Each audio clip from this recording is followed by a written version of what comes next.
Blog. Hello guys, welcome back to another mini blog.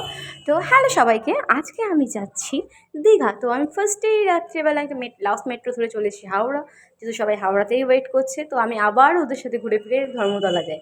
এসপ্ল্যানেডে সামনে আমাদের বাস দেখে নিই, দিয়ে তারপরে একটু ঘোরাটোরা করে নিই, দিয়ে সবাই মিলে একটু আসি। দিয়ে তারপর উপরে দেখো আরোহী উঠে গেছে স্লিপার কামরায়, নাচছে ওখানে বসে বসে। তারপরে আমরা চলে আসি নিজেদের সিটে। তো এরপরে আমরা বসে পড়ি, সবাই দেখো হাই করছে।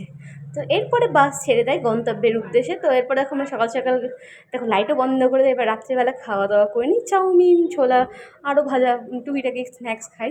তো এরপর আমরা ঘুমিয়ে যাই। তো বাসটা যা চলতে শুরু করে, তো আমরা ঠিক 5টার সময় ঘুম থেকে উঠি। এখন প্রায় দীঘায় বাস পৌঁছে গেছে। আর এই দেখো আমরা চলেও এসেছি, আমাদের রুম আমরা চেক ইন করে নিলাম। তো এরপরে আমরা একটু সাজুগুজু করে চলে যাই বিচে যাওয়ার উদ্দেশ্যে। এখন বাজে সকাল 8টা, আমরা এসেছি 5টার সময়। তো আমরা এখন রেডি সেডি হয়ে একটু বিচ ঘুরে নিলাম।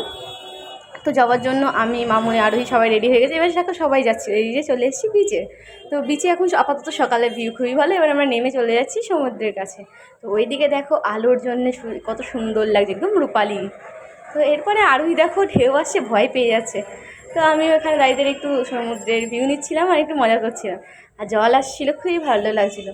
আর জলটা তুলনামূলকভাবে অনেকটাই ঠান্ডা। আর এই দেখো আমি কী কুড়িয়ে পেলাম, ওইদিকে একটা কাঁকড়াও দেখে ফেললাম। তো এবার আমি বসে আছি, যেহেতু এখন অনেকটাই জল বেশি। তো এখন আমরা বসে বসে সমুদ্রের ভিউ নিই। আর তোমরা সাবস্ক্রাইব করতে থাকো। Tata, bye bye.